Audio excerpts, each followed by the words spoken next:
Buddy, welcome to your Thursday, November 4th. We're so glad to see you here. Top of the morning to you, top of the muffin to you. We have matching cardigans. We're both wearing sweater cardigans. It's freezing. I was sitting in my office today, just like hands were frozen. Yesterday in the chat, I saw a couple of people saying, oh yeah, 29 where I am, 22 where I am. And I was like, oh, that's got to be Europeans. That's got to be Celsius. But no, they're Americans. No. They're already down into the 20s. I was asking Phillips in today for David and Nick running the show in the old control booth. You're in Washington State, right? So how what's the temps up there right now? Well, we've hit our kind of like our winter season, which is usually about like October to June, and it'll stay about 40 and raining the whole time. 40 and raining. Yeah, my cousin lives in Astoria, and she's a really good gardener. But the growing season is like 5 minutes long. It's like you can almost never grow.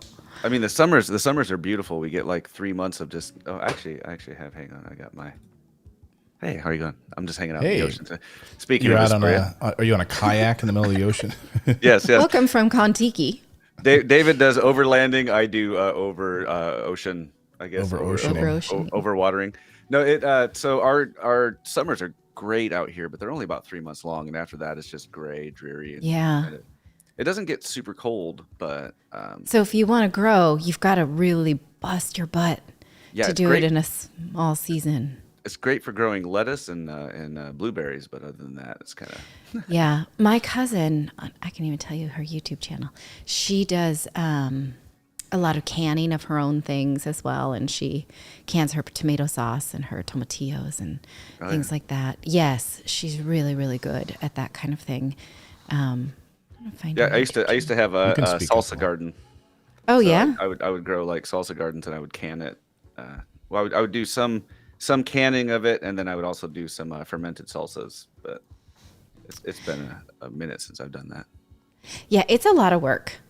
Yeah. It's definitely a lot of work. And there is a lot of room for error. It's called JJ Daily Fresh. So if you're interested in a gardener, homesteader from your area, look up my cousin, JJ Daily Fresh. JJ Daily Fresh. JJ Daily Fresh. Yeah, Astoria is about to get hit with a bunch of wind here too.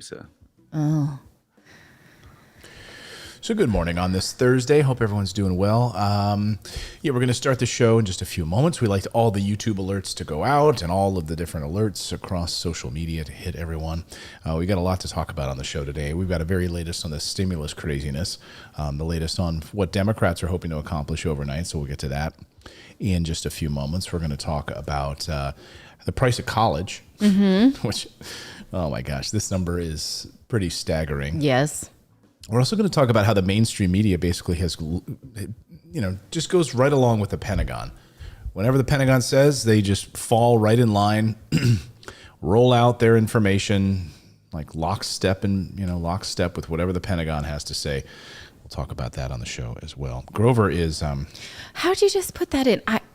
You're putting stories in at the very last minute. That's been there all day. That was actually not. But I just was reviewing for the show, and I just look at this.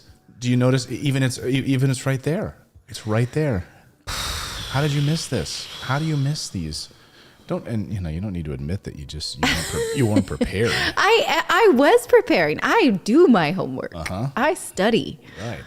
I mean, I'm pretty sure Clayton and I talked about this like 3 or 4 days ago that was going to be in there. Yeah, we had a whole plan. Why you got to take his side? We had a whole I'm meeting. out of here. We had a whole meeting about this. All right. Well, you'll be leading that discussion. I already planned on it. Maybe there's a sync issue with Google Drive, because like you'd think Clayton and I have a meeting about it. It's like a few texts, and then we're like, "That's the plan." Right. And then this effing guy, he goes and changes the show. Okay. Didn't change anything. Miss Honey Sunshine. I get like a text in the middle of the night saying, "Hey, can you run the show tomorrow?" That's how my planning goes. I'm like, "Oh, yeah, sure." No. Miss Honey Sunshine in the chat says, "Hey, Clayton, you look so professional today. Thank you so much." Thank you so much. Leah Rossman says, "I traded crypto to pay for my son's very expensive college in Boston." Oh, my goodness. James Figueroa, what happened to David? David has to do an airport trip this morning. He's taking Jennifer to the airport, so he is on the road at this hour. Okay. That's nice of him to share it. He doesn't have to. Right. Yeah. Yeah. And Hans wants to know, why is Philip riding a wave runner during the show? And why didn't he invite you? Hans wants to know. Someone says you're making them seasick. Oh, now he's on the prairie. Well, I'm trying to switch the camera back to the other side by side. Now he's in the savannah. I'm all over. I'm in everywhere, man. He might get eaten by a lion during the show. We don't know. Michael S. says, every day I get more fed up with the country's course, the course of this country. I'm thinking of moving abroad. Michael? Well, join the club. Join the club, my friend. It's not a bad thing. It's not a bad thing at all. You want college that's taken care of, a country that actually takes care of its citizenry. Yeah, it's not a bad thing. So this weekend, we're going to take our oldest to see The Eternals. It is, in the newsletter, you may have noticed, the lowest rated Marvel movie. Did that bum you out when you read that? I did. I saw that in our newsletter. We have the Morning Invest newsletter, which you should all subscribe to because it's totally free. But that was one of our news by the numbers today in the newsletter, how The Eternals, the new Marvel movie, is the lowest rated, according to Rotten Tomatoes, of any Marvel movie. Yes. Right above, is Thor, the second Thor, was known as was at the bottom before, right? I think so, yeah. Thor, Wild World or whatever. Dark World. Dark World. Yes. Yeah. Although I do want to see that Thor Wild World, like that Cat Stevens. Right. that Cat Stevens crossover. I would go see that. Wild World. Cat Stevens. That's right. Yeah, so anyway, we're still going to take our son because Clayton and Miles read the book. Right. We read the books, yeah. Miles made a new nerd friend who, they were talking about, by nerd friend, I mean, they're talking the lingo, the comic book lingo, That's right. And so they're like, oh, yeah, that's what we're going to do, our first play date. Go see this movie. Kristen Swenson is here. Kristen, I was ready to email you today because I was like, we haven't seen Kristen in the chat. I'm hoping she's doing well. Kristen says, I'm ready to get uncomfortable, deep in discomfort lately. Well, I'm sorry to hear that. Hopefully we can bring you some at least friendship here. If not comfort, we can at least keep you, bring you some honesty here. Mr. Shark 448 says, how was the Bond movie? It was good. It was a good, I think, fitting end to the Daniel Craig run of James Bond. I'm still not over it. I need more Daniel Craig in my life.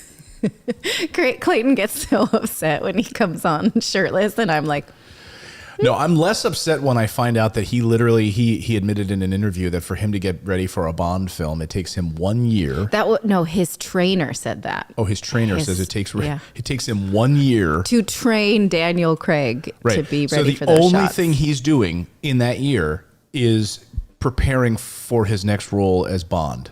So that's all he's doing, morning, noon, I don't and night. begrudge him that. But then what's hilarious, if you watch James Bond, okay, he never sleeps. He's not, he's always having a martini. He's always drinking. He's always drinking. There's no way, these things are out of whack. You're right. There's no way James Bond would look like that. And drink that much. Drink that much and given his lifestyle. Let's just be totally honest here, right? Right? You're really breaking the magic for me. I know, but I want you to see it now. From what I've seen, he gets a lot of cardio. Yes. That's right. He's constantly jumping from crane to crane to crane all over the place. There we go. Yeah. So, all right, we've got a lot to get to on the show today. Should we start things off here? I guess we should start things off. Prontos. Yes. So, have you turned on members only chat, or where? I just want to. I'm going to do that right now. Oh, okay. I was going to say, if you're new here, say hello. And all you need to be is a channel subscriber at the moment before we flip on members only chat. Just be a channel subscriber, and you can chat with us. Grover's entered the studio. He was, and then he just got up and left. I just heard him. He came in, and then he's He's not sitting on his mark lately. He's No, not like I got the Lassie. camera set up for him this morning, and I put it in the sun. Made a little bit because the sun keeps moving through my office. And he's been cold too, like me. Good thing you got him that stupid sweater. Hey, don't mock the sweater. It's the dumbest sweater. I got him a little cardigan, and it's super cute. It's ridiculous. It's all right. Come on. Well, tell me what's so ridiculous about his? It's just not a good-looking sweater. Well, that's upsetting. What do you? I think it's a good-looking sweater. Why? What's upsetting? Well, when is a dog sweater going to actually really it sort look of good? clashes with his fur. I just don't. I'm not a fan of the sweater. It clashes. Yeah. Come on, isn't that cute? Maybe a monotone would be better. I don't know. There's something about it. It looks like it's like Flashdance.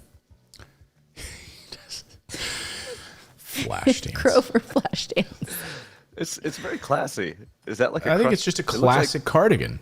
Yeah, Let's see, he it wears looks it like when he crushed goes out velvet. with his dog friends. Yeah, I think he wears it when he goes out on the neighborhood. When he goes and gets his. Hurts when there's nothing but a slow blowing breeze. Yeah, I'm not for that. I only get. Here he was the other morning, just sitting on my arm as I was trying to finish writing the newsletter. Here he was, just and I can only write them with one hand. I'm gonna find him look, it does the job. I don't want to be wasteful. We've already Right. had it come to our house. Right. But okay. It's just I feel so sorry for him. Like it's a mockery. Natalie Brandon in our chat says, it looks like an oversized sweatshirt.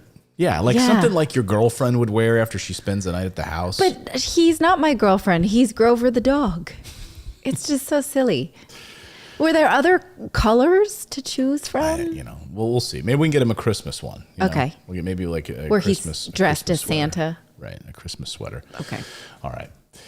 Okay, you ready to rock and roll on the show am. today? All right, let's rock and roll on the show today. We're putting into members-only chat mode, and so to become a member of our channel to support independent journalism, just go to morninginvest.com/join. What you doing there? Oh, I didn't know. What are you If fixing? you see a little bra strap right there, you need to give me a signal. Okay, like what? Like applause? No, just Oh, okay. like if you see it, just rub your eyebrow like this. Okay, I'll play. Yeah, I'll do this. This will be my subtle way of. No, you don't need to be on camera. Just Okay. see, now we've given it away. I'm just see. Look, this keeps happening. Do you have a dive alarm sound effect? That would Have like, something really subtle. yeah. Yeah, there you go. I was trying to be subtle about it. Now I'm going to be self-conscious about it for the whole. Why did you wear? See, you want to make fun of Grover's. No. I'm not one to talk about appropriate Yeah, sweaters. you want to talk about fashion. See, you can't even get your own self together. You want to make fun of the dog. It's okay, Natalie. Becky says, don't worry about it. Well, I We're mean, good. this is how it is. Yeah, It's gotta do just it. the All right, sweater's let's all- not cooperating with sitting in one place, so I shall. Let's all adjust today for today's show. All right. Let's see if I can bring my hair around. All right, ready to start? I am. All right, it is November 4th. Welcome into Morning Invest. Today is my sister's birthday. Happy birthday, Nicole. If you're watching the show, I don't believe she is if she's awake, but if you're watching, happy birthday to you. She watches. Happy 57th birthday to you. Coming up on today's show, we've got an update on the big stimulus. Nancy Pelosi says she wants to bring this thing for a vote this week. What? Really? Where do we go from this thing being dead to suddenly we're going to have a vote on it? So we'll go through the very latest on the stimulus plan today. Plus some information about the rising cost of college and some data that shows that salaries are not keeping pace with this investment. We kind of knew that, but now we really know it. Great, the ROI of college. And we're also going to talk about how billionaires managed to pick up a stimulus during the pandemic. It's worse than we thought. We're going to go through the numbers this morning on the billionaire stimulus plan. By the way, did you guys get a stimulus? Because the billionaires did. That's what we're going to be covering on the show today. Plus more, we're going to look at the trending and mainstream media helping the Pentagon. Morning Invest starts right now on this November 4th.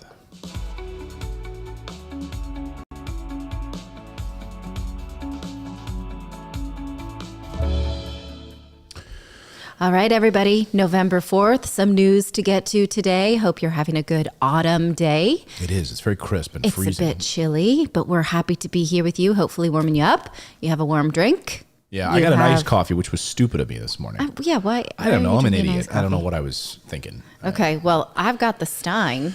The Water Stein makes its appearance yet again. Water This is Stein. what I drink from every day. You're jealous that you have to refill your cup, but I don't. You're like a Thor. It's like you have like the Thor beer mug that he has, you know. Yeah, also spilled. Yeah, iced coffee. Philip's in the control booth running the show today. David's off on an airport drive run. What are you drinking this morning, Philip? I am, let's go to my camera. I am my gigantic Deadpool coffee. Just black coffee. Black. He takes it black. And he likes to drink the Deadpool coffee when he's in the Millennium Falcon. I see that. So I'm everywhere this morning. I'm everywhere. I love this. It's going to be like a little, like, where's Waldo in the world? Right. Where's Every Philip? time he comes in. He's on the International Space Station this morning. They'll do that like crowdsourcing where they'll have the internet find somebody, like find a specific location. Good luck finding me this morning. I am everywhere. Where in the world is Matt Lauer? Exactly. Hopefully you're subscribed to the newsletter, everybody. It's morninginvest.com. It's free. Gives you a little preview of what we want to talk about on the daily show, plus some extra little tidbits. For instance, the manicure is a new trend. Men are getting manicures. Men already were getting manicures. I don't get it, but the word man is already in the name manicure. I know. So why do you got to change it to So manicure? then why can't we just have a womanicure? It's dumb. It should not be a gendered trend. Anybody who wants to should get their nails done. It's ridiculous. However they want. So I do not think that should be a gendered trend. I do, however, have an interest in how men like having extra nail. Because that is something that always bothers me if I've ever put on a fake nail, Right. Did you know that the trend of painting long nails comes from ancient aristocracy, when wealthy and royal people wanted to prove that they don't have to do manual labor? Oh. So that is why they would grow their nails and adorn them to prove that they don't do work, which is why I've never worn anything like that, because I'm like, I don't need to prove that. I want to prove that I do work. I need to keep my nails short so I can do stuff. Yeah, look at me. I've got long nails. That means I don't do any work. Yeah. I'm not out in the fields. So I've never been down with radishes. this trend, but I think you should do what you want. I just think that in some cases it's a challenge to keep that sanitary. Yeah. So I'm fine with whatever. I just want you to keep it clean. Yeah. So that's one of the things you can look forward to in the newsletter. But let's start today with the stimulus update and what's going on with Congress. So Nancy Pelosi announcing yesterday in a press conference that she wants to hold a vote on both the Build Back Better Act, which is the new human interest stimulus, and the $1 trillion bipartisan infrastructure bill. I know this stuff gets complicated, folks. You don't need to tell me. Right. But remember a number of months ago, we had the bipartisan infrastructure bill, which was like a big wet kiss to Wall Street, because it was going to give all this money to these different firms and we're going to build roads and bridges. And Wall Street was super excited about it. So bipartisan, they came together, they fast tracked that, but they still have not passed it. The human infrastructure thing is the Build Back Better plan. And that is going to be the $1.7 or maybe $2 trillion plan that would have, some elder care, child care, et cetera. And she wants to bring this to a vote in the next 2 days, calling for nearly $3 trillion in federal spending that's been delayed for weeks. Okay, so let's sort of back up a little bit and talk about where we've come from, because the human stimulus, we thought we had an agreement when the president announced it and actually put it on whitehouse.gov last Friday, and then he flew away to Europe and was like, pass this thing, you guys. And then Senator Joe Manchin on Monday said, I'm not going to vote for this, so it has very little chance of passing now without all of us. Right. And then now she can just make changes, even though the president already submitted his version. So how can she then change it? Well, the thing is, and this is why it's very important, because Joe Manchin came out yesterday and said, look, I'm not going off of the House version of this bill. That's great, Nancy Pelosi, that you have your version of the bill over there, but I'm not going to be spending $3 trillion on a bill, or upwards of $2 trillion. So whatever you guys are going to do over in the House of Representatives, good on you. Good for you. So here's what he had to say yesterday on this exact issue. He came out and said, we should have passed this a long time ago, the bipartisan infrastructure bill. But look, this was a huge mistake and probably cost us the Virginia election, by the way. Take a listen to what he had to say on that issue. What should they take from it? I would think that, let's say on the legislation we're about to start negotiating on, which is the reconciliation bill, there's no excuse why the infrastructure bill hasn't passed long ago, 2 weeks, 3 weeks ago. It would have been great for our country. It's still great for our country. And I'm hoping we get bipartisan support. It's a bipartisan bill. But the reconciliation bill, I think what it says is kind of slow down, take a breath. Let's look at this. We're talking about major tax overhaul, reform. We're talking about changing our energy policies. We're talking about a whole social rearrangement. We're talking about $29 trillion of debt. We better get our hands around it and be responsible. And I've always said, if you can't get your financial house in order, it's hard to do anything. So he wants the bill, the bill that will benefit businesses. Great. Should have been done a long time ago. Yes. The bill for the social stimulus for things like Hold on. childcare, college, paid parental leave, not so on board with that. And so he's selectively concerned about budgetary concerns. Right, exactly. Right? So again, even as like Punchbowl News this morning points out, they're like, we don't even know what he's talking about. I mean, they literally came out and said that, because he says, look, as he told Fox News last night, he said, Nancy Pelosi's working off of the House bill. He said, that's not going to be the bill that I work off of. Like How can that be? You have to have the same thing to vote on. Exactly. Like he's just going on his own agenda. He's not really going to pay attention at all what it's Nancy like he's Pelosi's giving doing. doodles and is like, I voted for this, Yeah. right? And they're like, but we need your vote on what's actually on the floor. Yeah, like here's my doodle. You guys want to vote on this? Joe, sorry, buddy. Doesn't work like that. But I love how he just says we need to take a pause. Like, we need to pass the stuff that's going to benefit Wall Street. But when it comes to elder care and paid family leave, like, we just need to take a breath. You know what? People are just doing fine. So people in my West Virginia, they're doing fine. So we just need to take a breath. He sounds like Mitch McConnell last year. Absolutely, because they know that if they run the clock out, we'll hit this debt ceiling.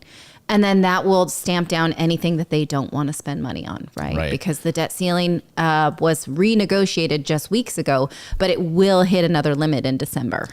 Yeah, and we should also talk about what happened in Virginia and what happened in New Jersey. So Phil Murphy, governor of New Jersey, did win by a very, very slim majority, like hundreds of votes in New Jersey. So he will serve another term in New Jersey. Not good for Democrats, right? And then over in Virginia, of course, Democrats lost. And so Biden was asked yesterday whether or not, hey, if they actually passed this infrastructure stimulus ahead of time, would they have lost the election? Here's what Biden had to say on that question. Do you think that Terry McAuliffe would have won if your agenda had passed before Election Day? Well, I think we should have passed before Election Day. Good. So where was your leadership on this issue, Mr. President? Look, the guy had a business trip. He had to, he had to go to Europe. Yeah. Okay. Well, we know where the priorities are. But I'm not sure that I would be able to have changed the number of very conservative folks who turned out in the red districts who were Trump voters, but maybe. Well, okay, let's give him the benefit of the doubt. What would you have him do? My point is that if he had shown leadership on this issue throughout the summer and we actually had these infrastructure packages passed, voters in these parts of Virginia could have said, wow, now I've got health care, I've got vision care, I've got hearing tests. My uncle, who can't hear very well, now has Medicare taking care of his hearing. We have vision taken care of. Let's not pretend that this little teaspoon of Medicare, though, is actually going to take care of anybody's vision or dental or anything like that. It will get a little bit closer, but if you look at any service of Medicare, Part A, Part B, Part C, Part D, none of it actually takes care of people, but it would be like an appetizer for hearing and vision. I like appetizers. I mean, you ever have I don't know if you've ever had like the bloomin' onion. I like the bloomin' onion. I'm not saying I'm against or Lone I'm Star just saying Steakhouse? that like they weren't really ever going to get full vision care. They'd get some kind of Medicare version, which is the worst, right? They'd get something.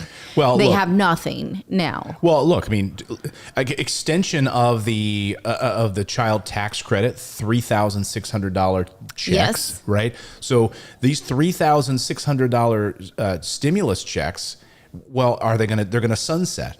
So President Biden could step in and say, this is incredibly important for families. Not only that, for income tax credits as well, for earned income tax credits. That would be money in people's pockets. They would be able to directly put food on the table in the United States. And that would be transformative. And they very well could have, these voters in Virginia said, you guys haven't been doing anything. You haven't been giving us anything. We voted you in. You've had 11 months to get something done, and nothing. It's all stalled. What are you guys doing? So I think it could have been transformative. And he's like, I don't know if I could have switched these. You won by 10 points, Mr. President. Yeah. You managed to get these suburban voters. 10 points you managed to win Virginia. And he could have just not played this game. Right. He could have just executive ordered this stuff. You like that verb I just created? So now Nancy Pelosi is saying, well, we're going to redo these bills. The bill that we negotiated to please Joe Manchin and we took out paid family leave, since he doesn't like it anyway, we're going to put it right back in and we want to actually vote on this. So they will force his hand to vote against, say, paid family leave. This is one thing she specifically mentioned in her press release when she said, we're going to have a new committee on it. We're going to have a new hearing. We're going to vote on this. They also want to add back the state and local tax deduction, where there's a cap on how much of your state taxes you can write off on your federal taxes. That's currently capped at $10,000. That was put in place by President Trump. Democrats hate it because it does actually disproportionately penalize Democratic states. They've been asking for that to be repealed. Now Democrats are saying, okay, we're going to come back around. Obviously, they want that in time for the calendar year to end so that in 2020 you can deduct more of your state taxes, so you're not paying double taxes. Bernie Sanders spoke out about that yesterday on the salt deductions, and he has a thing or two to say about where he thinks these states should be on this and where it should be in the legislation. Here's Bernie Sanders on the taxing of millionaires. To demand tax fairness for working families and to make certain that the wealthiest people in this country begin to start paying their fair share of taxes. Unfortunately, in 2017, the Trump tax plan, which was supported by every Republican, moved us in exactly the wrong direction. The vast majority of the tax breaks in that proposal went to the wealthiest people in our country and the largest corporations, the people who needed it the least, and it resulted in a $2 trillion increase in our national debt. One of the many negative aspects of the Trump tax plan was to limit deductions on state and local taxes to $10,000.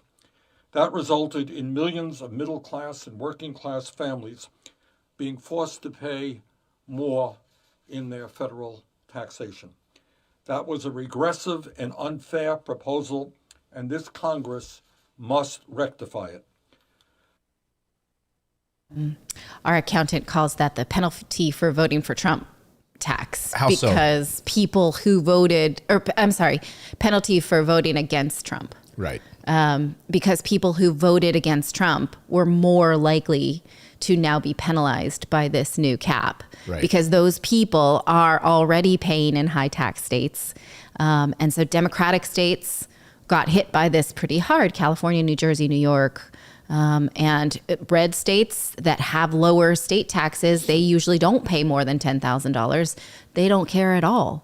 Right. So it did seem like a political weaponry. And yeah, now Democrats, they've been saying they were going to repeal it. So they're going to try again. Yeah. People are saying in the chat, Dave Payne says, Bernie Sanders has more energy than Biden. Daniel says, Bernie is like that teacher everyone hated at the beginning of the year on the first day of school, but were good friends with by the end of the year. Ula Hula says, suffer fools. Bernie should be our Bernie and Andrew Yang for 2024. Cher Marie says Bernie should be our president of the United States. I wish. But if only. Yeah, if only. But they don't let you get, they don't let you, the Democratic establishment wouldn't allow you to vote for this guy. I mean, they really undermine him at every turn, did the Democratic Party. So, yeah. So that's the latest on the stimulus. Any other little tidbits on the stimulus before we move on? I don't have tidbits. No so tidbits Nancy Pelosi, let's put a little bow on the stimulus today, which is that Nancy Pelosi wants to bring this for a vote in the House. Both bills, both the $1 trillion bipartisan infrastructure bill and the $2 trillion or so human interest bill, which would include those $3,600 checks for families, as well as earned income tax credits, and now paid family leave being added back into this. And negotiations on prescription drugs. So there is some movement here. I don't know that she's going to be able to get to a vote on it this week, but that would be pretty amazing. I think so. We'll see. She's a magician. I will say that. I don't know how she pulls it off. So we will see. We've got more coming up here on the show. We're going to talk about the cost of college. You're not going to believe these new numbers that are out this morning. And the billionaires managed to get a stimulus. We'll tell you who managed to rake in some money. But first, I want to tell you about our friends over at Grammarly. Grammarly is the way that we're able to actually get a newsletter out to you every morning. Grammarly saves our bacon like every day because it really improves our writing. Make sure that we don't make any stupid mistakes before we print our newsletter every day, whether it's just passive voice or using the same sort of sentence structure over and over again. It's also time saving too. I mean, I love this because we run it right through there. It works inside of Google Docs. So with Grammarly, you can do it for free, by the way. I mean, you can use Grammarly for free, but if you want the Grammarly Premium, which is what I pay for, then you can get your work done more efficiently. I love the clarity suggestions that it gives you. Grammarly Premium helps you get your message across quickly without repeated or unnecessary words. Vocabulary suggestions, no more searching for synonyms. Grammarly Premium offers suggestions to replace overused words and phrases. Plus, you can improve your writing. I noticed that I don't use the same kind of bad structure that I used to before. Yes. Thanks to using Grammarly. The independent clause was Clayton's favorite thing to do, like start a sentence with, when I was a little boy, I did this, that, and the other, and now this relevant thing. Like it just took out Clayton's sort of wordy independent clause that had nothing to do with anything. Yeah, so I don't do that anymore thanks to Grammarly. So, you can get a free version of Grammarly, right? You can just try that. You're safe from embarrassing spelling mistakes, grammar, punctuation. You can just get their free version. Try it right on iOS. You can put it right in your iOS keyboard. You can do it on inside of Gmail. You can do it, anywhere you type text. Do it for free. Just try it. And then if you want to upgrade, you're going to get 20% off if you want to get Grammarly Premium. You can hit send with confidence and get your point across more effectively with Grammarly Premium. Get 20% off Grammarly Premium by signing up at Grammarly.com/invest. That's 20% off at Grammarly.com/invest. Our thanks to Grammarly for supporting Morning Invest. Thank you so much. Well, a new report shows that the cost of college has gone up since 1980. What would you say? Does it feel I would say like 20%. 20%, 30%? No. The actual cost of college is 169% higher than it was in 1980. So you'd think, okay, well, cost of living has gone up. The inflation numbers have gone up. So surely American salaries have been keeping pace with that, right? Because who wants to spend 169% more on an investment that will not pay off 169% more? No. Average salaries since 1980 have only gone up 19%. So you are paying more for something that pays less for you. Is that a good return on investment? Not really. Now, this research comes out of a report let me pull it up. It comes from Georgetown University. Specifically, it is research showing that investments from the Build Back Better bill will pay off because it was intended to offer free community college, free preschool, and a more cohesive educational system. Unfortunately, we already know that stuff's been taken out of the bill, so it's more of like a dreamy research, like this would have done that, but we're not going to do it anymore. The report estimates that people with a college degree average an annual salary of about $45,000 per year versus people without a college degree who are averaging $30,000. So that's not a very compelling reason to finish a college degree. I realize there are other sort of non-measurable values and virtues that you can get from a college education. I have one. I'm eternally grateful for it. The problem is it should not be costing this much more. And it is. I mean, we compare this to the rest of the world, right? Where Yes. Universities throughout Europe, where they provide free schooling. Yes. So you can become a doctor, you can become a lawyer, you can have access to an amazing education in those countries, and not waste the first 2 years by doing a repeat of classes that you had in high school. Yes. You get right in there and focused on what you want to do, and you're not saddled with all of this student loan debt. So why is this, right? So American universities require that their incoming freshmen repeat core classes. So say you entered college to become a doctor, you still have to take physical education. Well, physical education, I get, right? If you want to be a doctor, you should know about physical movement of the body. Yeah. But why would they take literature if they had already taken literature in high school? Why Right. would they take all number of like politics if you're going to be a doctor, right? I can see how you could tailor a political course towards a doctor. I don't think that's desirable. Yeah. But why do they do this? Because American colleges charge you. They charge you per credit, right? And so they want to make money for you to repeat core classes that have nothing to do with your field of study. So it elongates the educational experience. It prolongs it. They have more opportunity to make money off of you. Also, in other countries, students don't necessarily go away to live somewhere, and that increases the cost of living in these dorms, the cost of food in these dorms. We can argue the merit of whether or not that experience is necessary for young adults. Right. But it absolutely does add to the burden of, of this education. Well, here's my problem, and we talked about the return on investment. Parents in the United States simply aren't thinking about this. I mean, they're not thinking about how are you going to pay this back? Like, what is the ROI on this education? And that's not a question that parents often are asking. And I'm trying to that's why I've been pounding this as much as I can here on the show, because very often parents in the United States are saying it's a foregone conclusion. Like, you've got to go to college in order to get a high paying job. But that's not necessarily the case at all. Yes, absolutely. And they start preying upon you when you're pregnant, right? So when the algorithm gets wind that you've been searching for baby related stuff on Amazon or Target or whatever, then they start to pump you with get this 529, get this college education fund, get this savings account, because you want your baby to get into college, or else, right? They're going to be, a bum living on the side of the street. And they start early. And it's really propaganda telling you that you're going to need to spend on something that's super expensive, right? Right. There are plenty of ways to get a good education without breaking the bank. We are just not programmed to think that way. No, and sadly, it really puts a lot of the jobs that are underpaid jobs on the back burner. Like, if you want to become a social worker and you go to university, and it's going to cost you, and you're going to wind up with $70,000 in student loan debt, right? And that job is going to only end up ever paying you $40,000. Do the math on that. And also, that job is going to help people, right? It's a social work job, so that job is meant to help people, right? And it's going to cost you $70,000 in debt to get a $40,000 a year salary if you're lucky, if you can find a job.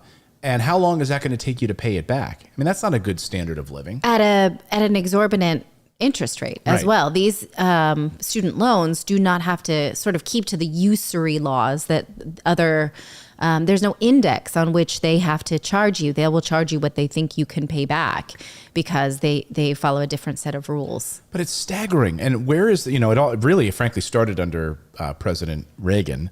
And this is why we see this runaway cost of college. And no president since then has done anything about it. There's no regulation of education. Right. And we had President Biden being trying to push this free community college. This is something that it was a big part of his platform. And now free community college is not even a part of the new stimulus package. Do you think that there was private interest in education then that was working against this? Clearly. I mean, it's just follow the money. Because right? if I'm Harvard, right, I definitely want to charge you Harvard prices to redo your core classes so that you can take like, you know, religion of the gods or whatever, even though you want to be statistics and you already took it in high school. Right, exactly. I'm not saying I would love a religion of the gods, right, class, but I don't want to pay for that if my kid is going to be a doctor. I want to pay for them to get a good education towards being a doctor. I would rather them have that experience in high school.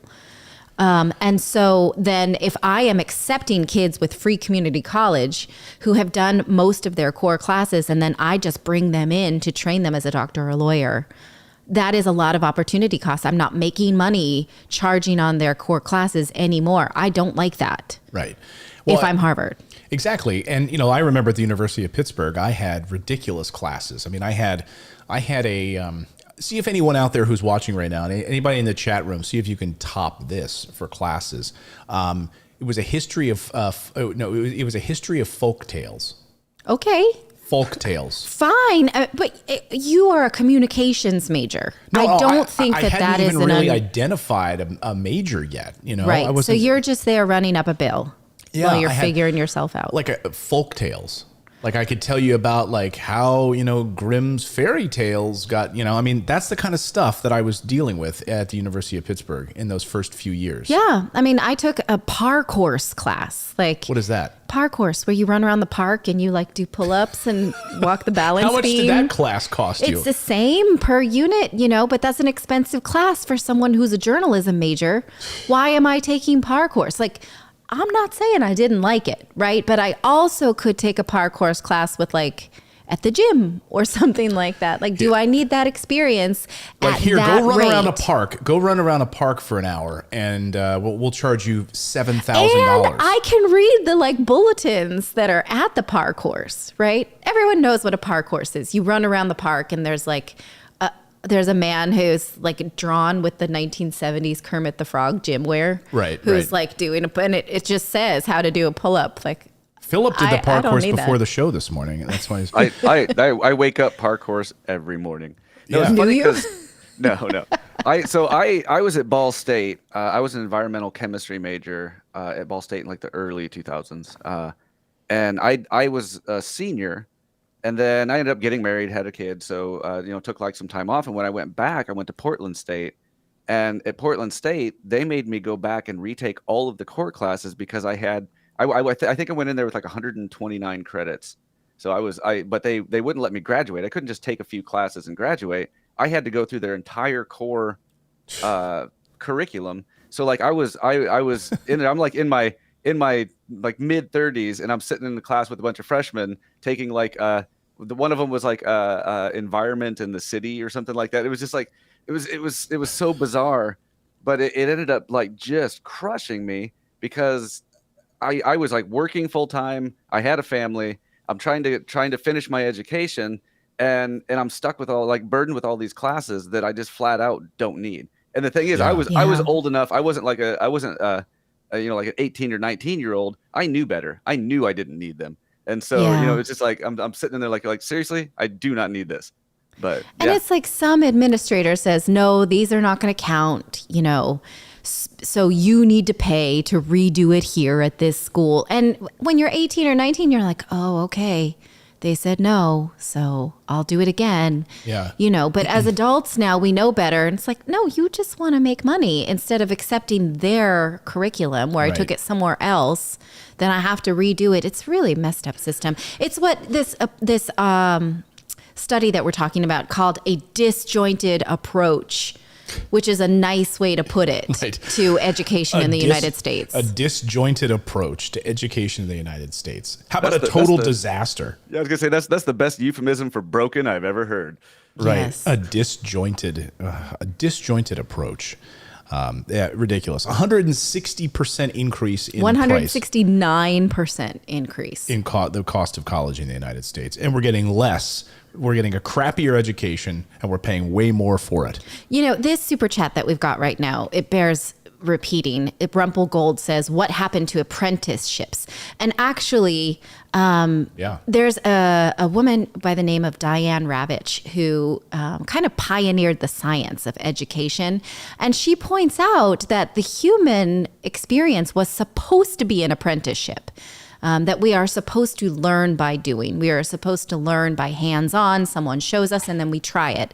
And that is not at all what this system, the educational system that we have, is about. And so, there's no real value to that, right? There's no money in apprenticeships. No, look at these people in these classes, right? They're being talked to. Right. They're being talked to. As a receptacle. Yeah, like, and they're here's not... some information, put it in your head, and then regurgitate it. Yeah, like memorize this stuff, and you're going to have a test on it. Write a paper on these things. But instead, like, wouldn't it be great to actually have...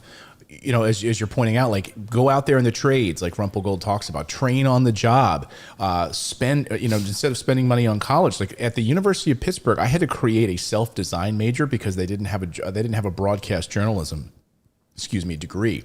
So I created one from scratch, and I made it internship based, and I got approved by the dean. And so I had a lot of internships where I had to go and learn. I went to TV stations. I had to do hands-on stuff at the local PBS affiliate in Pittsburgh. Yeah. And so I had to learn how tape machines work. I had to learn how the backroom production worked. And they didn't give that to me. I created it myself. I do think more progressive and well-intentioned educators do really try now to put an emphasis on apprenticeship and doing.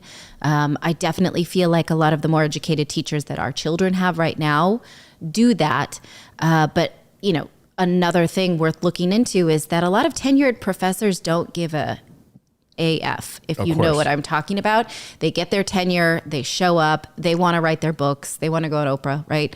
They don't really want to be teaching young kids. And so the quality that you're paying for at this 169% inflated cost is not necessarily the same either. Right. You can get, it's a mixed bag. I think that tenure is something that really disservices the children. And the students. So and so it's like you're paying more for what could foreseeably be the same teacher from 1980 who's just been there from all of this time. I think Kristen Swenson says it best here. Mastery is achieved through apprenticeship. School doesn't train you for greatness. It trains you to be status quo. Yeah. Be just a part of the. Well, I don't want to piss on education across the board. Like I said, I think there are a lot of people who've dedicated their lives sincerely to education, and they do try and keep up with the science of what is best for the children. I don't think that happens across the board, and I don't think the tenure system incentivizes anyone to be a better teacher, really. Yeah. Well, no, I mean, I was going to say, like, going to the trades, like the way college is set up now. I mean, if I were to say I wanted to apprentice as an electrician, if the first thing, like if I spent the first 6 months learning how to build barrels, that's kind of how it is. It's sort of like it's like I'm trying to be an electrician. They're like, yeah, but we're going to send you to a Cooper because why? Right. Why, so it's just, we should all learn how to make barrels, right? Exactly. Yeah, that's very important. Like I had I loved astronomy. I had to take an astronomy class. Was that really going to help me become like a broadcast major, or become a broadcaster later? So a history of astronomy, and then a history of folk tales. Yeah, I mean, look, I think a varied education has its merits, right? But at the same time, like at a profit, at the expense of what children could and should be doing for their future. Right. So let us know your thoughts on this in the chat below on the cost of college. All right, let's move along today. We've got another story I want to talk about, which is the billionaires and the stimulus. So, I'm sure many of you are sitting home right now wondering, hey, where the heck is the stimulus? Am I going to receive additional help right now? We're still in a pandemic. We've lost our jobs. There's inflation. The cost of everything is going up right now. Our government is sending trillions of dollars around the world. Are they going to help me at all?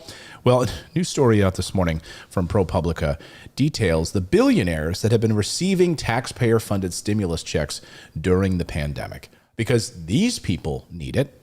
So let's just go through some of the billionaires, as ProPublica points out. In March of 2020, as the first wave of coronavirus put the shutdown in place, Congress responded with rare speed, passing $2.2 trillion relief package.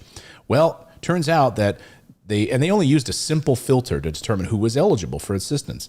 The $1,200 was limited to single taxpayers who'd reported $75,000 a year or less in income on their previous tax return. Married couples, remember, got $2,400 if they reported less than $150.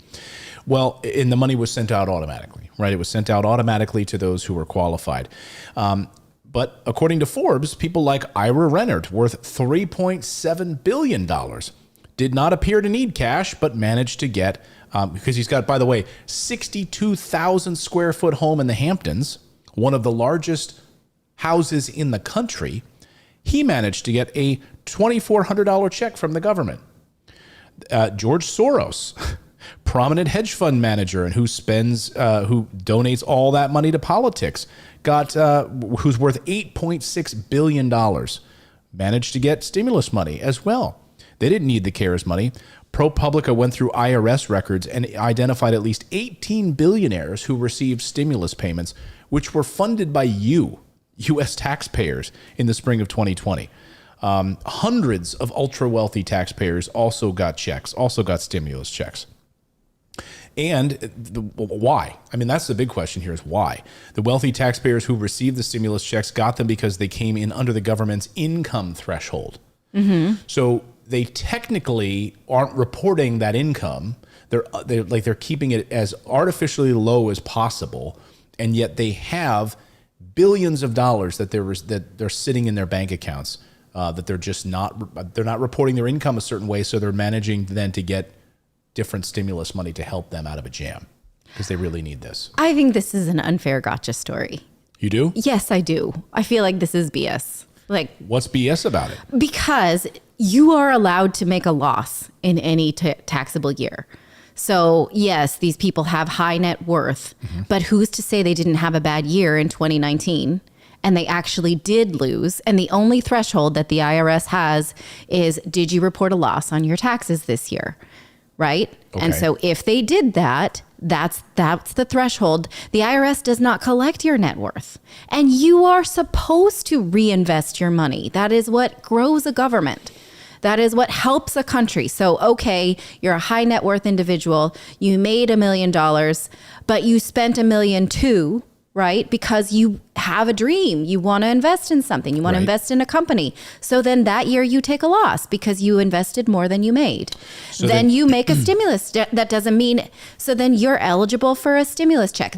Because there's no way for the government to measure net worth, and we don't want them to.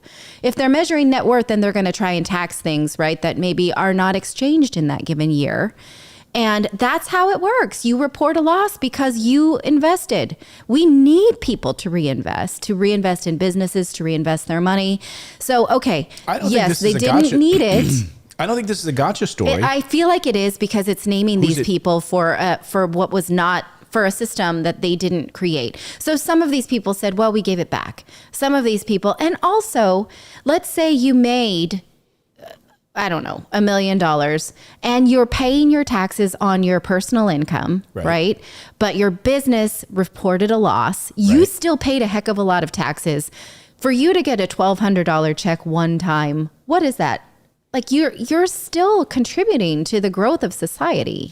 So the reason I disagree with names, I feel like it's unfair, and it makes us feel like, ooh, these billionaires are getting all the, like, they're not. I don't know. I don't like it. I don't like this type of like, go ahead. Okay. Well, what I was going to say is that I think it does get around to this in the article about why this is a major problem in the U.S. tax system. That's what it gets to. It says, yes, but then why embarrass these people? Okay. Yeah, that's a good question. Why embarrass these people? But it does get to this in the article, which is figures like these reveal a basic truth about the U.S. income tax system. Most people earn overwhelming majority of their income via wages, and they take deductions where they can. But the income of the ultra wealthy, as revealed in their taxes, at best tells a partial story. And the wealthiest taxpayers often have greater flexibility when it comes to how they are reporting taxable income, allowing them to pay just a minuscule portion of their wealth and their wealth growth in taxes. For the ultra wealthy, wages are to be avoided basically at all costs, carrying as they do the burden of not only income tax, but of also payroll taxes. But you and I both know that if you had a good year and let's say you've got some profit and it's October, November, and you're like, I have a profit of $1,000 this year. I don't want to pay that to the government. So how about I go and invest it somewhere else, right? And I hire somebody to, I don't know, put a roof on my restaurant.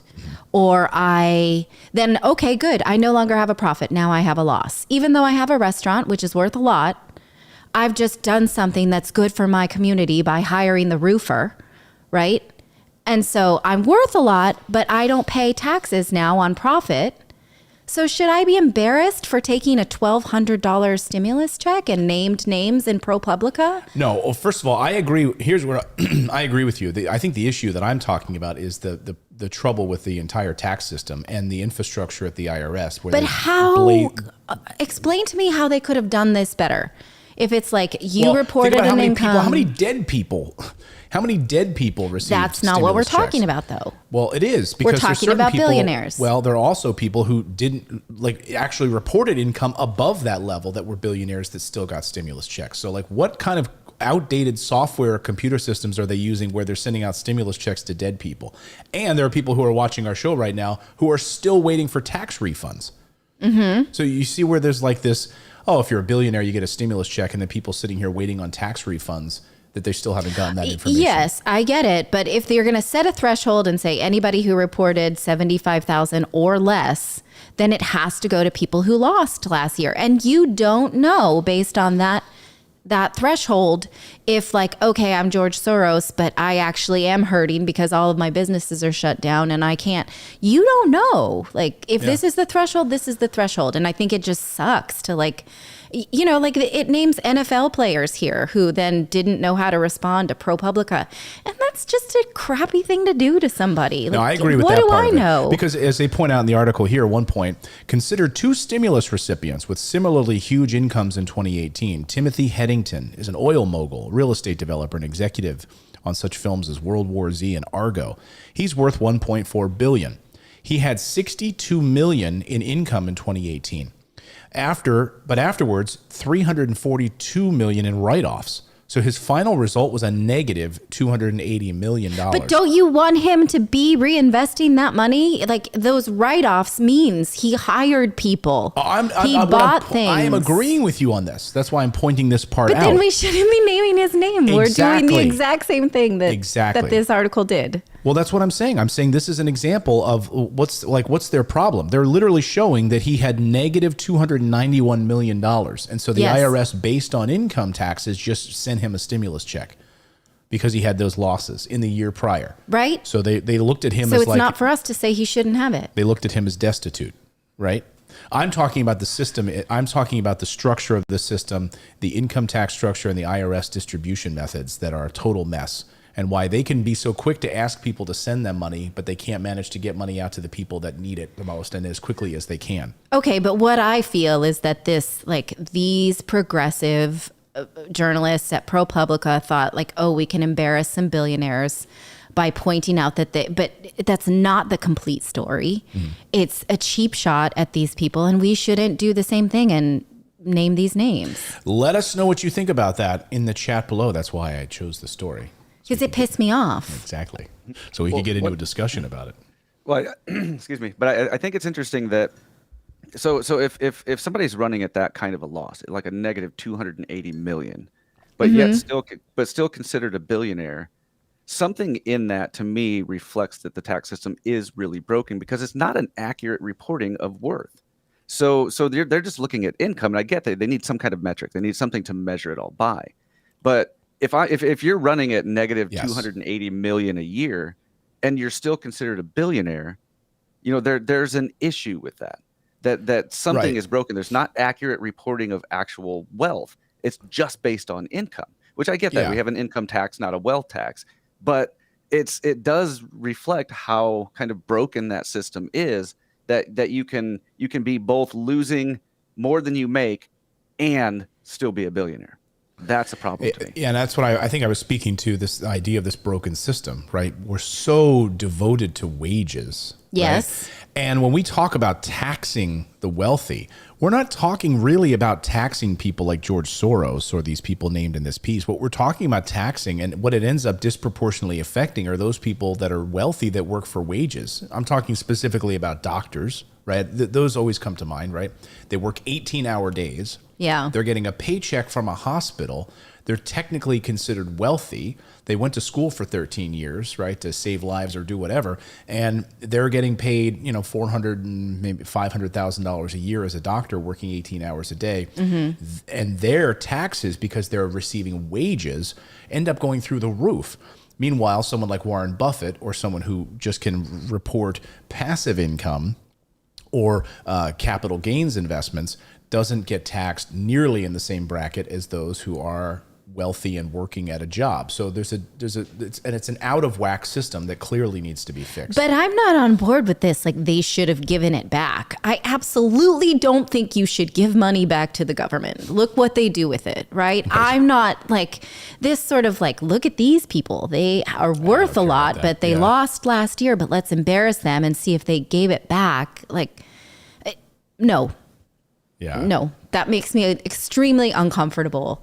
And I think that it's just a cheap shot. So, well, Tyrell disagrees. Tyrell says, I enjoy your news perspective on the show, Natalie, but I kept listening because I like Clayton's bias in his news. Your defense of everyone is getting annoying. Who am I defending? I'm defending billionaires who are actually like, okay, let's you know what we should do? Okay, let's delete all the Jeff Bezos of the world. Let's delete the Elon Musks of the world, people who are creating businesses. And then you go and work for the government then. And then we only have government run jobs. We have no investors who try and like make businesses that thrive. And I hope you like that. Then go ahead. One thing you'll notice with my wife is that there's no middle ground. Like there's always a middle ground, but she tends to see right past it. So that it's not an either or. That's extremely condescending. It's not an either or situation, because we could actually have a government that works with businesses and doesn't walk all over people. Look at what's going on in the Norwegian countries, where you have thriving businesses, but the people don't get screwed. Or you have a capitalist country like the United States. In fact, The Guardian wrote a whole piece about how capitalism is like destroying the world right now, because you have these runaway corporate profits. You have totally out of whack wage disparity in the United States, and people get stepped on by these runaway corporate laws that are written by Congress because they work in lockstep with them. I feel like that narrative is just spewed by people who have a lack of understanding of how the tax code actually works to incentivize growth. No, I don't. Well, that is incredibly condescending. I absolutely, do you? I do have a deep understanding how the tax code is written to incentivize business. However, when we look at the ways in which that Wall Street controls Congress and the laws that are on the books to allow these businesses to walk all over people, I'm talking about, why do you have all these companies right now across the United States on strike? They're on strike for a reason right now. Like Kellogg's this morning, yes. Right? We reported this in the newsletter. Kellogg's came back with Kellogg's is making record profits selling sugary cereals to children, yes. Right? And they can't afford to pay their workers a decent salary. And all they wanted was just an extra day off of work. Yes. Right? And they can't even do that, but they're making record profits. Like something, nothing makes sense. Nothing makes sense. I agree with you. Exactly, Judge. Thank you for being on my side. Don't condescend, Mr. Wayne. Don't condescend, Mr. Wayne. Soon you'll wonder how you and your friends had so much and left so little for the rest of us. It's pronounced Ibiza. All right, we've got more news to get to here in the show. You guys know the movie quote. Put it in the chat. I hope you guys know that movie quote. Don't condescend, Mr. Wayne. I don't think we came to an agreement on this, and I think that that's okay. No, but let us know your thoughts in the chat below. Who do you agree with? Clayton, Natalie, or nowhere, somewhere in between? I mean, look, we're not up against a commercial break or anything, but we might get a divorce if we keep going. So we don't have commercial break by like big networks. So we're going to cut to commercial anyway. No, but we don't. We have good arguments about this kind of stuff all the time. So. Okay. We are going to tell you about our show sponsor over at Scoremaster right now, because in our economy, most of the things that you want, like a house, a car, or any kind of credit-based item, is based on your credit score. And so it is worth taking the time to make sure that you have the most fair and the highest possible credit score out there. Did you know that even if you have an okay credit score, that could cost you $100,000 over the life of a 30-year home loan? That's why you should use ScoreMaster to make sure that you have an optimal score for your own health of your own credit. And ScoreMaster can take your credit score from just okay to great really fast. In fact, the average user adds 61 points in just 20 days or less. Recently, the COVID pandemic has made sure that interest rates are quite low for cars, homes. It's a really good time to go and apply for credit. Make sure that you have the best score while you're doing that. So before you go and apply for anything, visit scoremaster.com and you can add points to your credit score fast. You can maintain and protect your credit score as well with 24/7 credit monitoring and $1 million fraud insurance. It only takes a few minutes to enroll. So see your points, get more points, qualify for the lowest rates out there. You know you're an adult when you get really excited about things like good interest rates. And when you see those great interest rates credited or quoted, you want to make sure that you take advantage of them. Visit scoremaster.com/invest. That's scoremaster.com/invest. Get started today. Our thanks to ScoreMaster for getting those credit scores fixed and up. Thank you so much. All right. I'm actually a user of ScoreMaster. You are? Oh, yeah. Tell us your experience with ScoreMaster. Did you get some plus points added to your credit score? Yeah, actually, it was about a 50-point jump. So. Whoa. Yeah. Whoa. How long did that take from when you signed up to? It was about a little less than a month, actually. Holy smokes. Yeah. Yeah, I mean, people ask me all the time, like, my credit score, I want to get a better, if I want to invest in real estate, I want to do this thing or that thing, or I had this thing on my credit that was harming me. And I always say, ScoreMaster. Just go to ScoreMaster, try them out. You have nothing to lose and everything to gain. So ScoreMaster, even Janine right now on Facebook watching, she says, I need to fix my credit score. Go try them. Go to scoremaster.com/invest. All right. Let's talk about this story. You remember a few months ago, we had the tragedy that unfolded in Afghanistan, right? The withdrawal in Afghanistan. And the Pentagon reported only after journalists managed to get the story that this drone strike had targeted the wrong car and ended up killing an entire family. Yes. And we found out later that it ended up being about 7 children inside the car that were targeted by the Pentagon at the time. And the mass media over the past few days has basically exonerated the Pentagon for this horrific tragedy and come out with like the Associated Press. Breaking news. And here's a picture of the car, by the way. It was targeted by the Pentagon. A Pentagon review concludes that the U.S. drone strike that killed innocent Kabul civilians and children in the final days of the Afghanistan war was not caused by misconduct or negligence and doesn't recommend disciplinary action, says the AP. This is their headline from the Associated Press. And the one thing you'll notice about the Associated Press is that they gobble up all of like major news organizations then gobble up what the Associated Press spews out there. Yes, it's a syndicate. It's a syndicate. And so then rather than going out and doing their own reporting, they end up just taking what the Associated Press reports and then they regurgitate it as fact, right? Without any questioning of this. You also notice this in local newspapers around the country that very often in some of the smaller newspapers across the country, a lot of the news articles aren't even written by your local newspaper. If you look very closely, it will say Associated Press. So you're basically paying for a local newspaper that's just a regurgitated reprinting of the Associated Press. So it says in this article by the Associated Press that an independent Pentagon review has concluded that the U.S. drone strike that killed innocent Kabul civilians and children in the final days was not caused by misconduct or negligence. No, and they don't recommend any disciplinary action whatsoever. But it further says that better communication between those making the strike decision and other support personnel may have prevented it, but may not. So, like, you could have double-checked, crossed the T's and dotted the I's, but you didn't. You killed some people, so yeah, it's no big deal. Like you know, it was no big deal. So, you know, we, by the way, we checked ourselves. Now, what I find stunning about this is that the word watchdog appears nowhere else in the article, right? So it's right here in the headline, watchdog group, a Pentagon review and watchdog group. A watchdog finds no misconduct in mistaken Afghan airstrike. Well, what does it mean?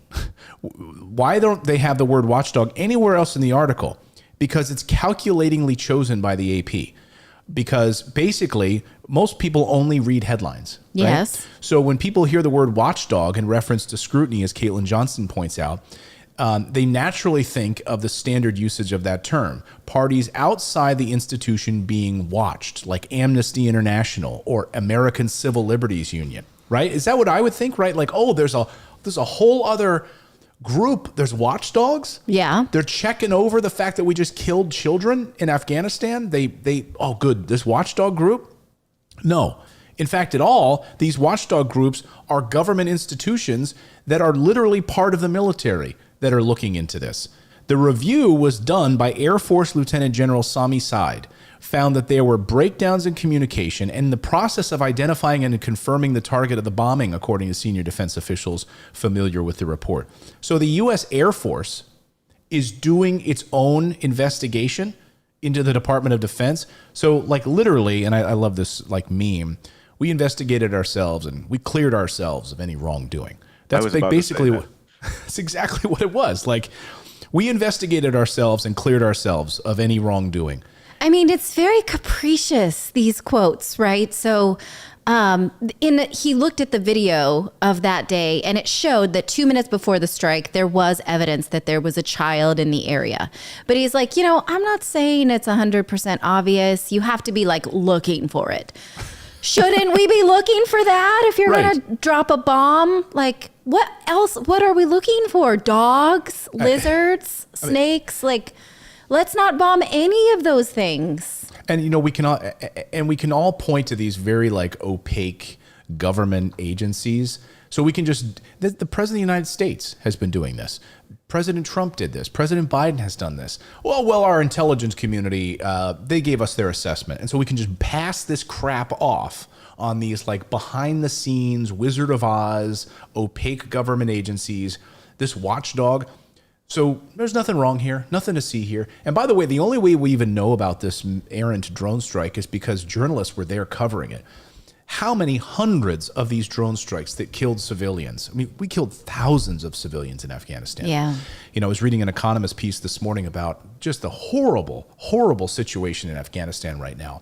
And the Taliban is trying to pass it off on the West. You know, like, yeah, the reasons we cut $200,000 salary for all these teachers and the reason women are being stoned and whatnot, the reason we have now rampant poverty and the inflation is through the roof here in Afghanistan is not because of us, the Taliban, even though we're in charge. They keep trying to blame the West. Well, 20 years of bombing this country should account for something. Yeah. And how many thousands and thousands of Afghanistan civilians have been killed as a result of these drone strikes with no oversight? No oversight, no accountability, and we can rely on these quote-unquote watchdog groups inside the White House or inside the Pentagon that are going to do their own oversight on this? Yeah. There is a contrarian voice in the article that you're referring to by the Associated Press from a president of the Nutritional and Educational International. This Stephen Kwan says, I look at this report and I say, how can that be? There's no mistake, no wrongdoing. Right. He says, clearly good military intentions are not enough when the outcome is 10 precious Afghan lives. So it's like, oh, we didn't mean to. Our intention was good, you know, so then it's okay. Yeah, and I love that they got... I was going to say, it's the thought that counts. Right. Exactly. So I just want to bring this back around to the last story. So you're saying people should return their money to the United States government? Like, for this? Yeah, they're like, this is exactly. No, good point. Like, this is what we're doing. There was no negligence at all. Like, I'm telling, if you are... Look at the scrutiny that Alec Baldwin is getting right now on the set of a movie where he pulled the trigger of a gun that was supposed to have a blank and it kills a cinematographer. Think about how much of the ink that's being printed out there right now is following and covering the Alec Baldwin story about one cinematographer who is tragically killed. I'm not trying to make light of it at all. But 10 children, or 6 children, however many. 7 children, 8 civilians in a car that were killed. Like, oops. And nothing's wrong. Nothing to see here. Nothing to see. There's no negligence. Okay, so there was miscommunication. You identified the wrong car. How did that happen? That's a mea culpa. Yeah, but I love that they get in this Associated Press article, Dr. Stephen Kwan, co-founder of the Nutrition and Education International. What the hell does that have to do with military? Well, they needed somebody to say that this wasn't okay.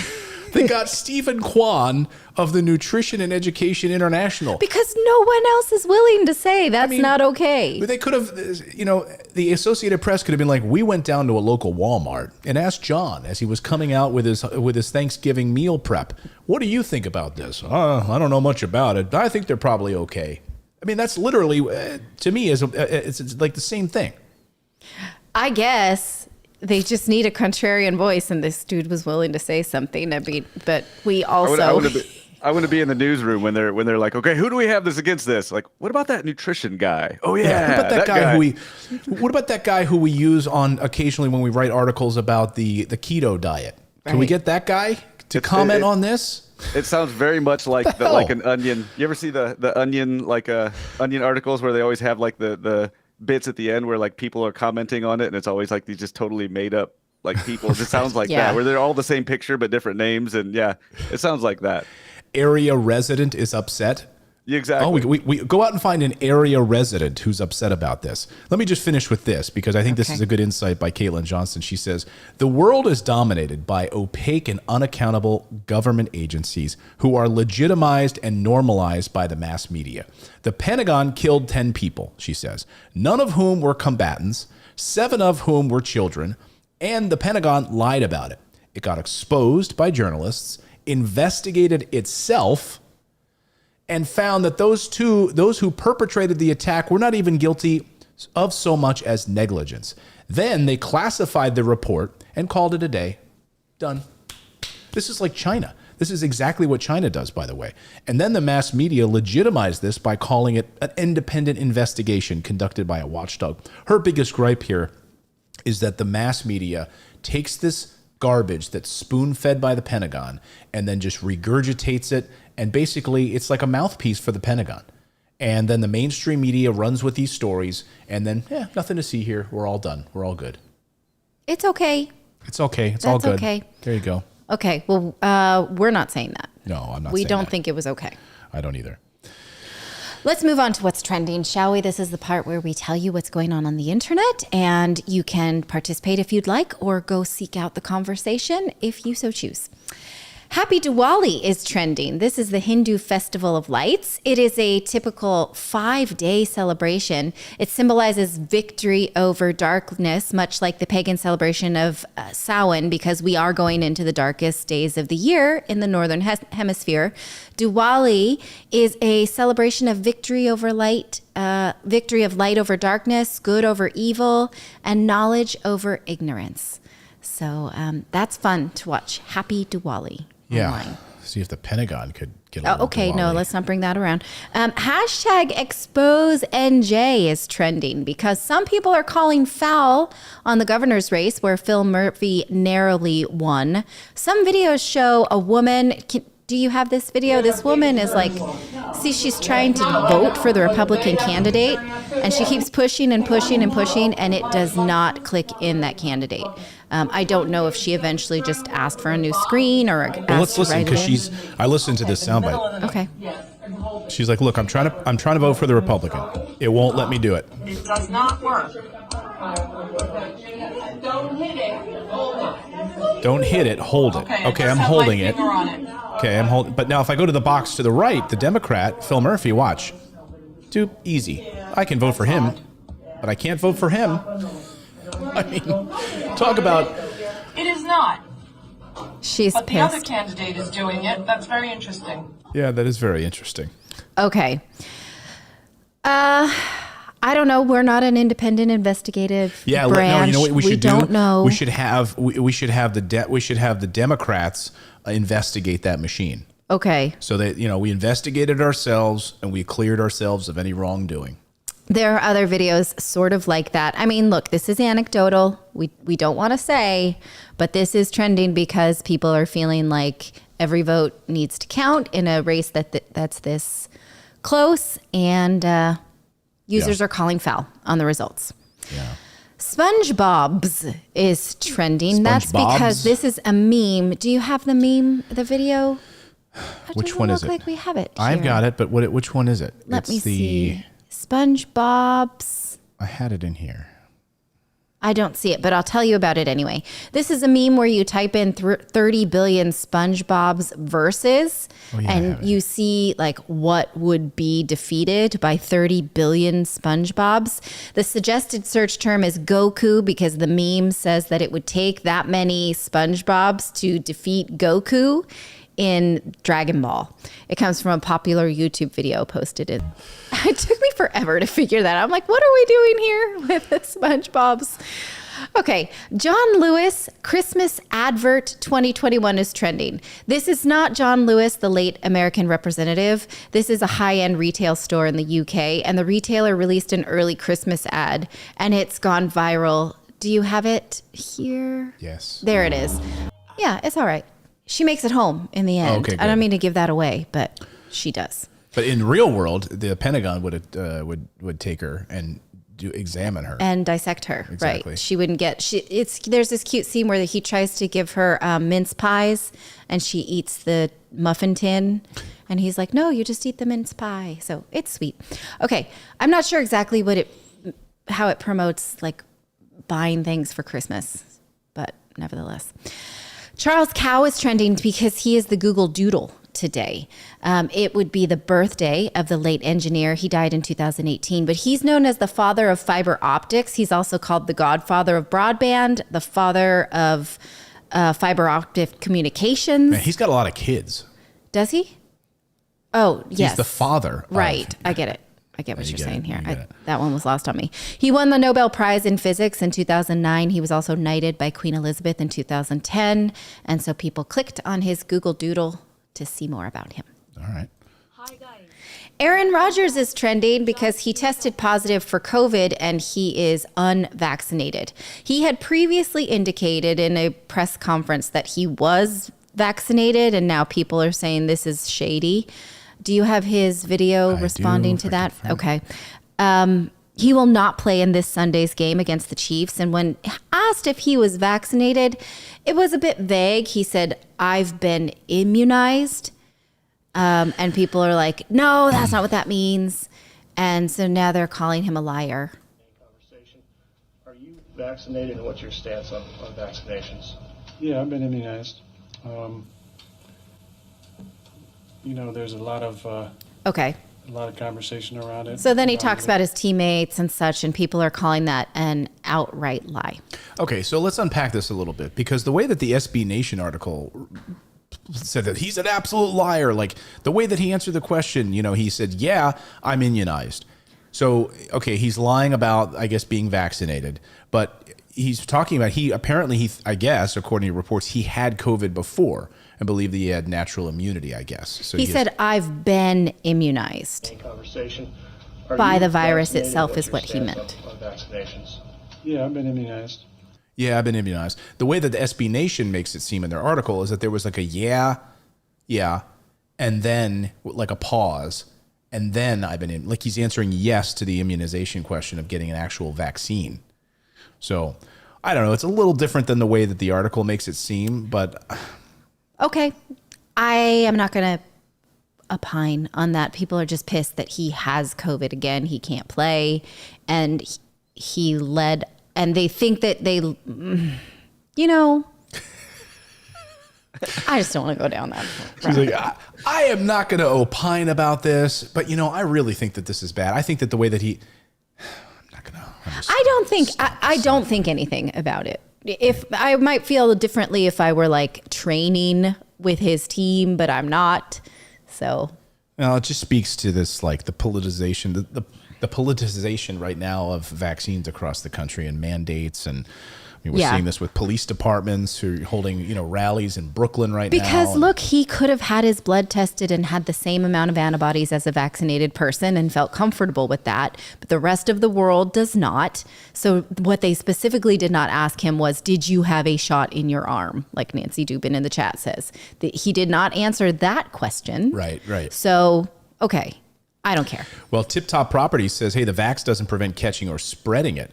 Well, here's the thing. Actually, the CDC in their new guidelines this week says that actually it does. So now there's this like revised numbers from the CDC saying that if you are vaccinated, then you are less likely to spread the virus. So this is a backtrack on what they've said previously. Okay. All right. That's what the CDC is saying. Let us know what you think on that. Macaulay Culkin is trending because he walked the runway as a Gucci fashion model in Los Angeles, and everybody no, that's Jared Leto. He also walked. That is Macaulay Culkin. And people love to just talk about Macaulay Culkin. He looked very comfortable. He's wearing Gucci. We'd like to just see him out and about and doing things. That shirt is, I'm going to go out on a limb and say that shirt is hideous, though. Would you wear that shirt? It's a shirt over a shirt, I believe. It's like a Hawaiian shirt over a Hawaiian shirt, or like a, I don't know. I'm not game. It's the Steve Bannon of Gucci. Yeah, I'm not really down with that. I mean, yeah. You don't have to wear it. Party shirt squared. Yes. And I guess pleats are back, according to Gucci. Like, is that the thing now? Like, pleats are back? Have pleats been out? Do you not have pleats in your pants? I think pleats went out in the 90s, didn't they? Or went out with the 90s? With like Z Cavaricci? I guess. I don't know. Maybe this is in. All right. If this is what Gucci is telling me to wear, then I'm going to wear this tomorrow on the show. No, you're not, because it probably costs like $5,000.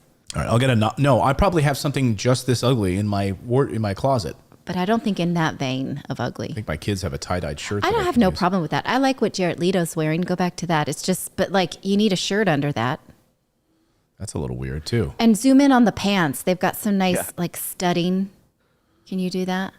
What do we think of that? Oh no, it's like they're like, I don't know. What do you call those things? Oops. Those are like rogue leggings or something like that, but fashionable.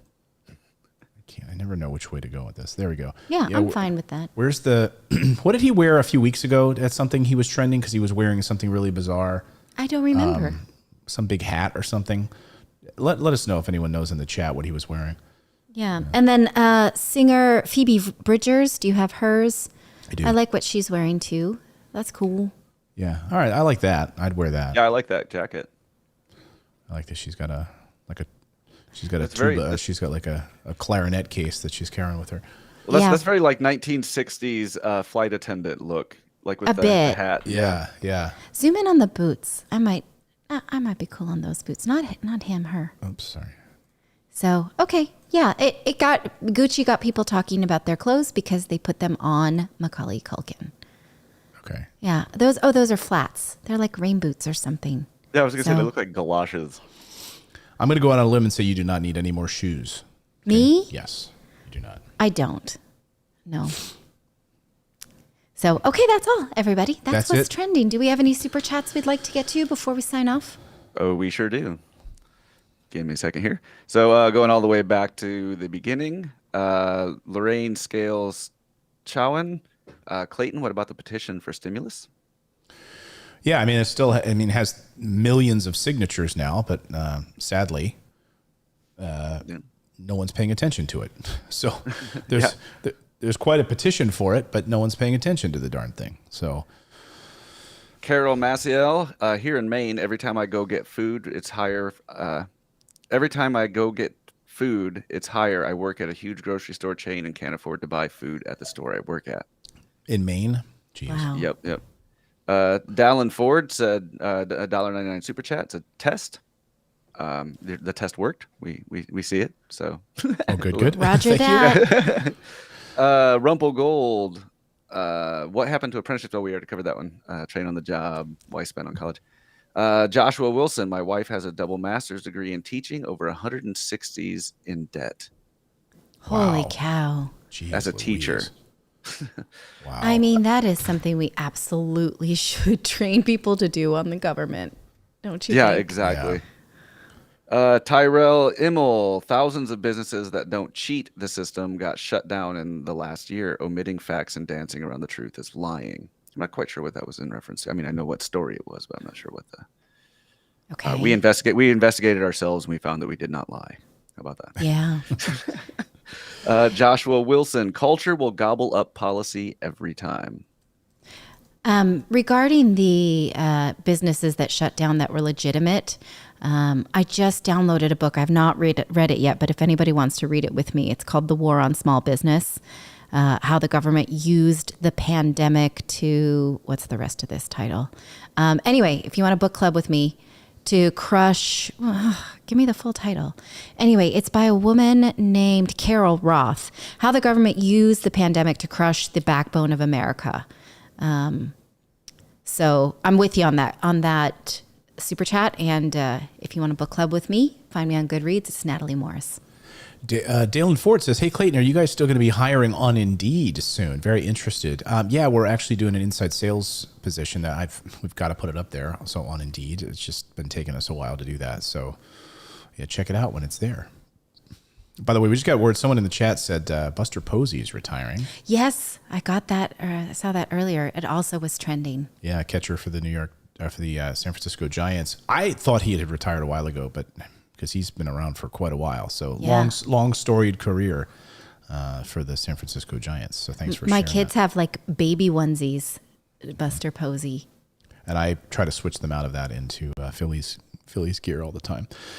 Cool. Any other super chats? Yeah, there was one other. Tanya Hunkenmara. Happy Thursday, guys. Thank you for taking time out of your lives to keep us updated. Truly appreciate you all. Well, we appreciate your time for being here. Exactly. Very much. We should remind you to go check out our Morning Invest newsletter. I'm bringing it up here. Morning Invest newsletter. Morning. Here we go. Go to Morning Invest. Should be bookmarked. I know it is, but morninginvest.com. Morninginvest.com. There we go. I have so many other little bookmarks and tabs. Go to morninginvest.com. It's a free newsletter. You should subscribe because it's free, it's fun, it's educational, and it's delivered to your inbox first thing in the morning. We work really hard on writing this and producing it for you, and it's totally free. And you can read the news, get good stories in about 5 to 10 minutes over your cup of coffee, feel more informed. You can see what's going on in the markets. You can see what's going on in the mortgage markets, and you can see what's going on in your government as well. First thing in the morning. Morninginvest.com is how you subscribe to the newsletter. All right, everyone. Thanks so much for joining us. Thanks, Philip, for stepping in today. And we will see you all back here tomorrow at 9 a.m. Eastern time. Ciao. Bye-bye.